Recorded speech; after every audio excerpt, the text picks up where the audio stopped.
一个人能睁着眼睛打喷嚏吗？喜欢的请订阅，我们一起探索更多知识。通常情况下，当一个人打喷嚏时，他们是无法睁眼的，这是因为打喷嚏是一个自发的反射动作。当喉咙和鼻子里的神经受到刺激时，身体会自动做出反应，包括咔嚓一声鼻腔舒展、肺部强烈呼气等等。同时，眼睛也会被迫紧闭，以防止空气和细菌进入眼睛，导致损伤或感染。然而，有些人可能有能够在打喷嚏时保持眼睛睁开的习惯，这种习惯通常是习惯性的，可能是因为他们希望在打喷嚏时继续看住某些事物，或者是因为他们认为这样做更有礼貌。但是，这样做有可能导致眼睛受伤或感染的风险增加，因此不建议这样做。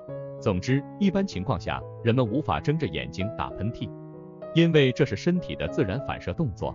喜欢的记得订阅。